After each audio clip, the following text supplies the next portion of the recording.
Imaginez un instant que tout ce qu'on vous a enseigné sur l'Égypte ancienne soit faux. Imaginez que les pyramides ne soient pas de simples tombeaux, mais les vestiges d'une technologie tellement avancée qu'elle ferait pâlir nos ingénieurs modernes. Ce n'est pas de la science-fiction. C'est ce que révèlent des découvertes récentes que le monde académique préfère garder dans l'ombre.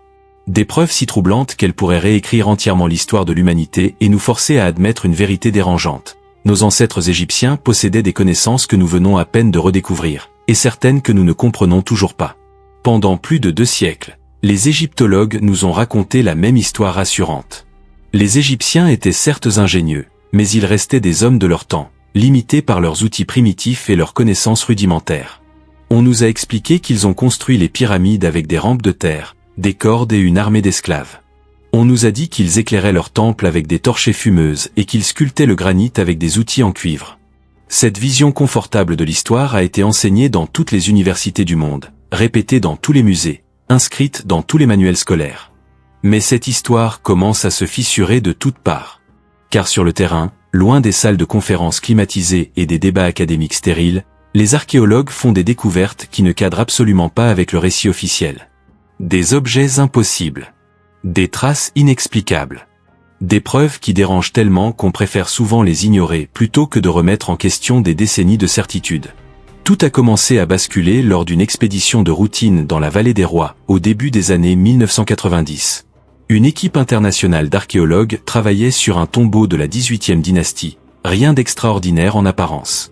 Mais en dégageant une chambre funéraire qui était restée scellée pendant plus de 3000 ans, ils ont fait une découverte qui les a glacés d'effroi.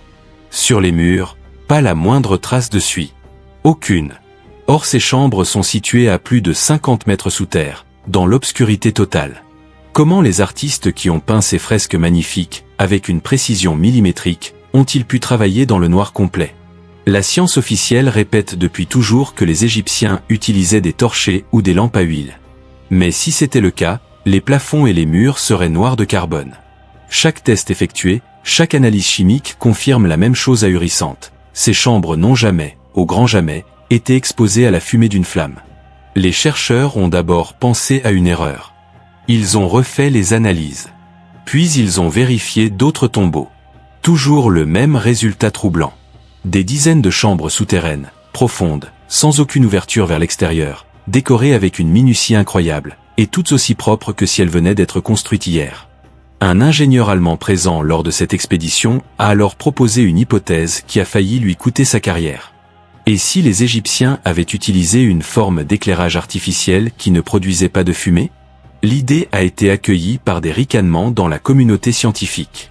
Mais cet homme obstiné a continué ses recherches.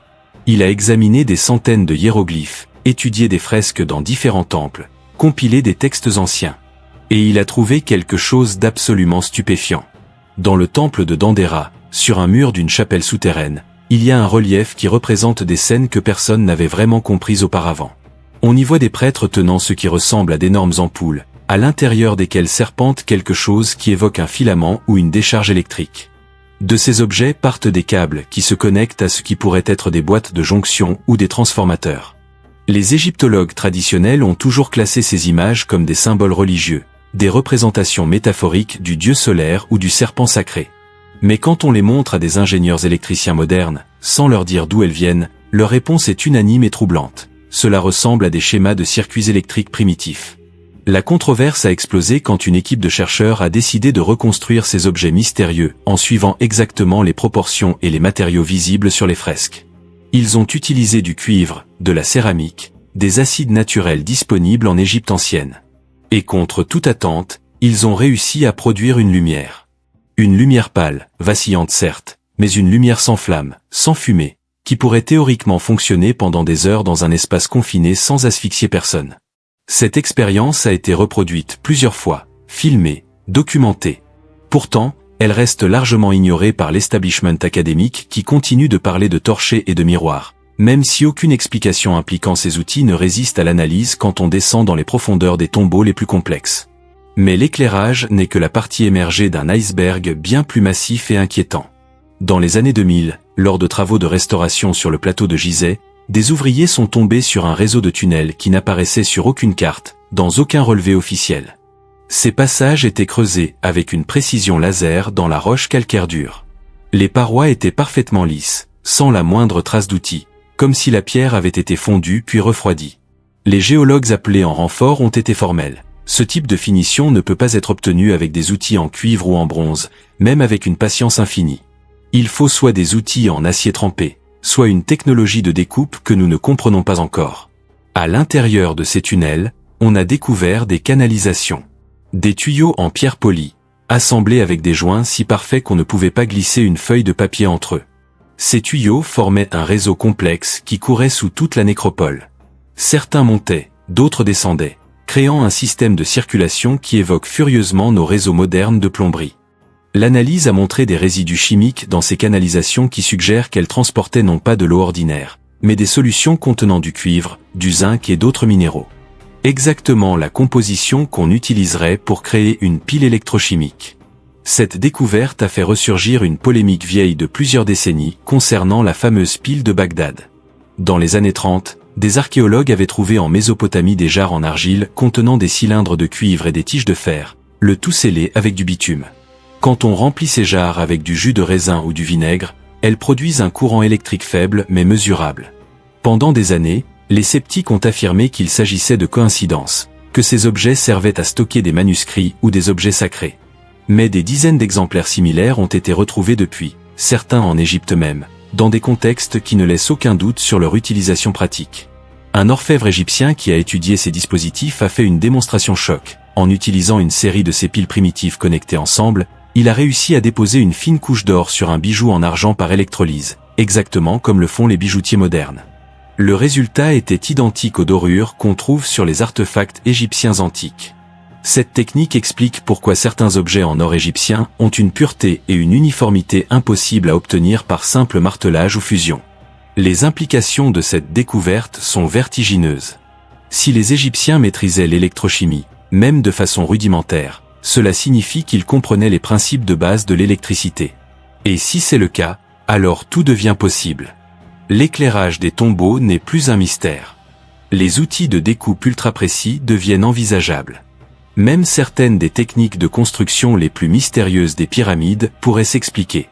Des chercheurs audacieux ont commencé à formuler des théories sur l'utilisation possible de l'électricité pour ramollir ou fragmenter la pierre, pour déplacer des charges lourdes grâce à l'électromagnétisme primitif, pour souder des blocs entre eux par fusion localisée.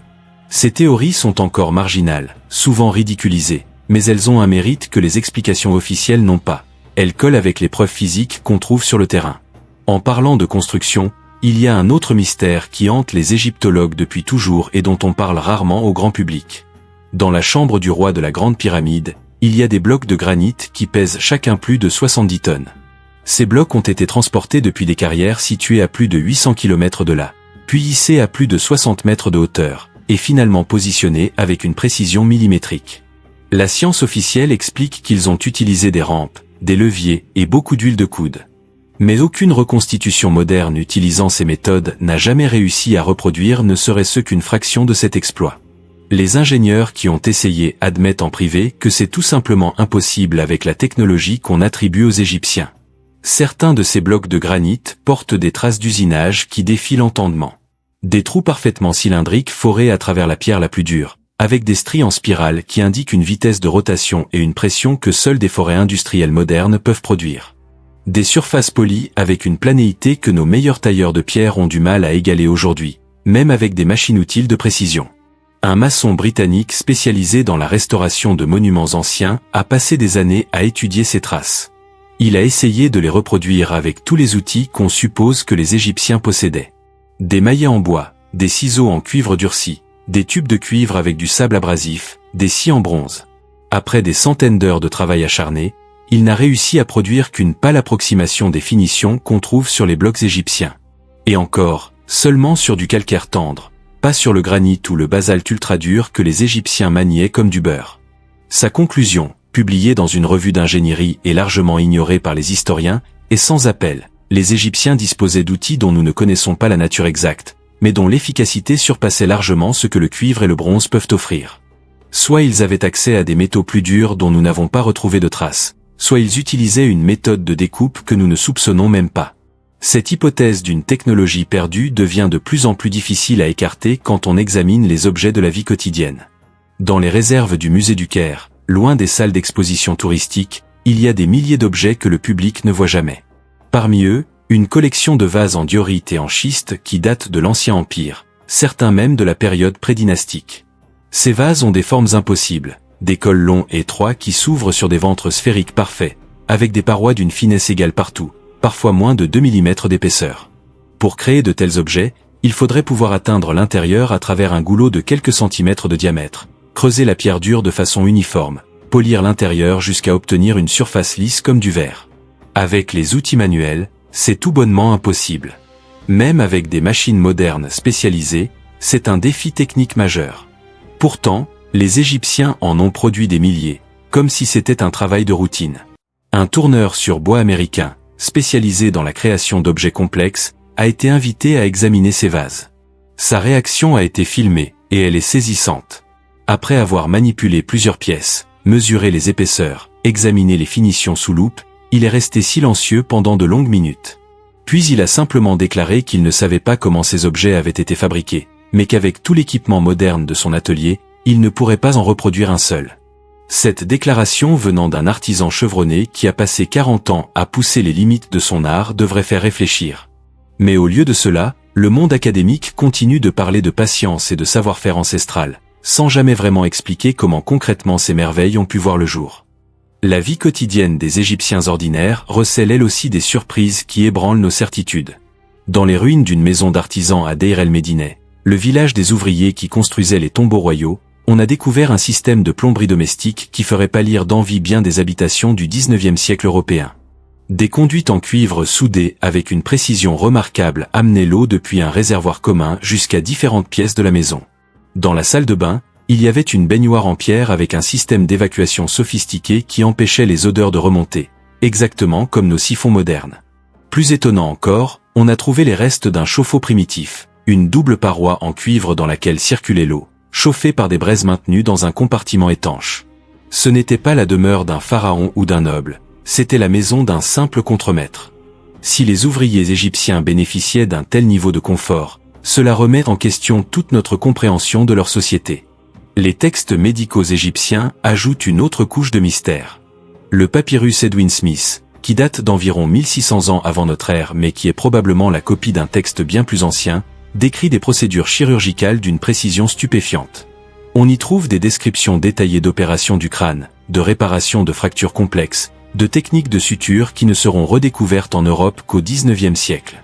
Certaines prescriptions médicales mentionnent l'utilisation de moisissures sur les plaies pour prévenir l'infection, anticipant de 3000 ans la découverte de la pénicilline. D'autres parlent de l'utilisation du miel comme antibactérien, ce que la science moderne a confirmé il y a seulement quelques décennies. Comment des médecins de l'Antiquité pouvaient-ils connaître ces propriétés? Par chance? Par observation minutieuse sur des millénaires? Ou parce qu'ils disposaient de connaissances théoriques sur les mécanismes de la maladie que nous leur refusons? Dans le domaine de l'astronomie, les preuves d'un savoir avancé s'accumulent de façon encore plus troublante. Le zodiaque de Dendera, une carte du ciel gravée au plafond d'un temple, montre les constellations avec une précision qui implique des siècles, voire des millénaires d'observations systématiques. Mais ce qui est vraiment dérangeant, c'est que certaines positions d'étoiles représentées sur ce zodiaque correspondent à un ciel tel qu'il était visible il y a plus de 10 000 ans, bien avant la période officielle de construction du temple. Comment expliquer cette anomalie? Les égyptologues orthodoxes parlent de copies de cartes plus anciennes, mais cela ne fait que repousser le problème. Qui a fait ces observations initiales, et avec quels instruments? Car pour établir une carte céleste de cette précision, il faut des outils d'observation sophistiqués, des méthodes de calcul élaborées, et surtout une compréhension profonde de la mécanique céleste. Les Égyptiens connaissaient le cycle de précession des équinoxes, un phénomène astronomique subtil qui prend 26 000 ans pour se compléter. La science moderne n'a redécouvert ce cycle qu'au XVIe siècle. Comment une civilisation supposément primitive pouvait-elle avoir cette connaissance? Les pyramides elles-mêmes sont alignées avec une précision ahurissante sur des points cardinaux et sur certaines étoiles spécifiques. La grande pyramide est orientée vers le nord vrai avec une marge d'erreur de quelques minutes d'arc seulement. Une précision que même les meilleurs instruments topographiques du XIXe siècle avaient du mal à atteindre. Pour réaliser cet exploit sur une structure de cette taille, Il faut non seulement des instruments de mesure extrêmement précis, mais aussi une compréhension profonde de la géométrie, de la trigonométrie et de l'astronomie. Les proportions de la pyramide de Khéops encodent le nombre pi avec une exactitude remarquable, bien que la science officielle affirme que pi n'a été calculé avec précision que par les Grecs, des siècles plus tard. Elles encodent aussi le nombre d'or, les ratios de la Terre et de la Lune, et même, selon certains chercheurs, la vitesse de la lumière lorsqu'on utilise certaines unités de mesure égyptiennes. Coïncidence ? Peut-être. Mais le nombre de ces coïncidences devient statistiquement improbable au point de défier la raison. Un autre aspect fascinant et généralement occulté concerne les connaissances chimiques des Égyptiens. Le processus de momification lui-même est un prodige de chimie appliquée. Les corps des pharaons ont été préservés pendant des millénaires grâce à un cocktail complexe de substances naturelles dont la composition exacte reste partiellement mystérieuse. Les analyses modernes ont révélé l'utilisation de résines importées de régions lointaines, de sels minéraux spécifiques, de huiles essentielles aux propriétés antibactériennes puissantes. Mais plus impressionnant encore, les embaumeurs égyptiens avaient compris qu'il fallait retirer les organes internes pour ralentir la décomposition, sauf le cœur qu'ils considéraient comme le siège de la conscience. Cela implique une compréhension de l'anatomie interne du corps humain, obtenue nécessairement par dissection et observation. La science officielle admet que les Égyptiens pratiquaient la dissection, mais minimise systématiquement leurs connaissances anatomiques. Pourtant, certains papyrus médicaux décrivent le système circulatoire avec une exactitude qui ne sera égalée en Europe qu'à la Renaissance. Les pigments utilisés dans les peintures égyptiennes constituent un autre miracle chimique. Le bleu égyptien, un pigment synthétique créé par cuisson contrôlée de silice, de calcaire et de composés de cuivre, est considéré comme le premier pigment artificiel de l'histoire humaine. Sa fabrication nécessite des températures précises et un timing exact qui révèlent une maîtrise impressionnante de la chimie des matériaux. Récemment, des scientifiques ont découvert que ce bleu égyptien possède des propriétés photoluminescentes. Il peut émettre de la lumière dans le spectre infrarouge. Les Égyptiens connaissaient-ils cette propriété ? L'utilisaient-ils délibérément ? Certains chercheurs spéculent que ce pigment pouvait être utilisé dans des rituels nocturnes où il brillerait faiblement dans l'obscurité, créant un effet mystique. Mais cela impliquerait une connaissance de propriétés optiques que nous venons tout juste de découvrir avec des spectromètres modernes. Dans les ateliers de verriers qu'on a excavés près d'Amarna, on a trouvé des fours capables d'atteindre des températures qui dépassent 1000 degrés Celsius. La construction de tels fours nécessite une compréhension avancée de la thermodynamique et des matériaux réfractaires. Les verres produits dans ces ateliers incluent des pièces d'une transparence remarquable, ainsi que des verres colorés dont la teinte est obtenue par ajout précis d'oxyde métallique. Cette technologie ne sera égalée en Europe que des siècles plus tard. Certains objets en verre égyptien, notamment des perles et des amulettes, présentent des motifs internes complexes créés par des techniques de fusion et de refroidissement contrôlés qui évoquent le travail du verre de Murano à Venise. Comment cette expertise s'est-elle développée ? Pourquoi a-t-elle ensuite disparu pendant des siècles avant de réapparaître ? La question de la disparition et de la réapparition des connaissances est peut-être la plus troublante de toutes. L'histoire telle qu'on nous l'enseigne devrait être une progression linéaire. Chaque génération apprend des précédentes et ajoute sa pierre à l'édifice du savoir humain. Mais ce n'est clairement pas ce qui s'est passé. Des technologies avancées existaient en Égypte ancienne, puis elles ont disparu. Des siècles d'âge sombre ont suivi, où ces connaissances ont été perdues. Puis lentement, péniblement, elles ont été redécouvertes, souvent de façon indépendante, dans différentes parties du monde. Ce schéma ne correspond pas du tout au modèle de progrès constant qu'on nous présente. Il suggère plutôt que l'histoire humaine est cyclique, faite de civilisations qui s'élèvent, atteignent des sommets de connaissances, puis s'effondrent en emportant leurs secrets avec elles. Les raisons de cet effondrement restent débattues, mais certaines pistes émergent. Les changements climatiques majeurs ont pu jouer un rôle. Des périodes de sécheresse extrême ont frappé le Moyen-Orient à plusieurs reprises, détruisant les bases agricoles sur lesquelles reposaient ces civilisations. Les invasions et les guerres ont dispersé les élites éduquées et détruit les bibliothèques où le savoir était conservé. L'incendie de la bibliothèque d'Alexandrie, par exemple, a fait disparaître des centaines de milliers de manuscrits dont nous ne connaîtrons jamais le contenu. Combien de secrets scientifiques et techniques sont partis en fumée ce jour-là ? Combien de découvertes ont dû être refaites parce que les textes originaux avaient disparu ? Cette fragilité du savoir humain devrait nous inquiéter aujourd'hui, à une époque où tant d'informations existent uniquement sous forme numérique, vulnérables à une seule impulsion électromagnétique majeure. Mais au-delà des catastrophes naturelles et humaines, il y a peut-être une raison plus profonde à la perte de ces connaissances. Ces technologies anciennes étaient souvent étroitement liées aux pratiques religieuses et aux hiérarchies sacerdotales. Les prêtres égyptiens gardaient jalousement leurs secrets, les transmettant uniquement à des initiés choisis à travers de longues années d'apprentissage. Quand les anciens cultes ont été supprimés, d'abord par les Perses, puis par les Grecs, puis par les Romains, et finalement par les premiers chrétiens, ces chaînes de transmission ont été brisées. Les derniers détenteurs du savoir sont morts sans successeur, emportant avec eux des millénaires d'expérience accumulées. C'est une leçon sobre sur la façon dont la connaissance peut être perdue non pas en un instant catastrophique, mais lentement, par négligence et indifférence, génération après génération. Aujourd'hui, nous nous retrouvons dans une situation paradoxale. Nous avons des preuves matérielles indéniables de technologies anciennes avancées, mais nous manquons du cadre théorique pour les intégrer dans notre compréhension de l'histoire. Les égyptologues traditionnels, formés dans une discipline qui valorise la continuité et le consensus, hésitent à remettre en question des décennies de doctrine établie. Les ingénieurs et les scientifiques qui examinent ces artefacts avec des yeux neufs arrivent à des conclusions qui dérangent les historiens. Et entre les deux, un fossé de communication s'est creusé. Les uns parlent le langage des textes anciens et de l'archéologie stratigraphique, les autres celui des mesures précises et de l'analyse technique. Ce dialogue de sourds retarde notre compréhension véritable de ce que nos ancêtres ont accompli. Heureusement, une nouvelle génération de chercheurs commence à émerger, formés à la fois aux humanités et aux sciences dures, capables de jeter des ponts entre ces mondes. Ils utilisent des technologies modernes comme le scanning laser tridimensionnel, l'analyse spectroscopique non invasive, la modélisation informatique, pour réexaminer les sites et les artefacts avec un œil neuf. Leurs découvertes sont fascinantes. Ils ont trouvé des traces de machines à polir dans des carrières anciennes, révélées par des patterns microscopiques invisibles à l'œil nu. Ils ont reconstruit virtuellement des mécanismes brisés depuis des millénaires et découvert qu'il s'agissait de calculateurs astronomiques d'une complexité rivalisant avec les premiers ordinateurs mécaniques du XXe siècle. Ils ont analysé la composition chimique de métaux anciens et trouvé des alliages dont la formule exacte reste un mystère, combinant des éléments d'une manière que nos métallurgistes peinent à reproduire. Ce que toutes ces découvertes nous disent, c'est que l'histoire de l'Égypte ancienne, et plus largement de l'humanité, est bien plus riche et plus complexe que le récit simpliste qu'on nous a enseigné.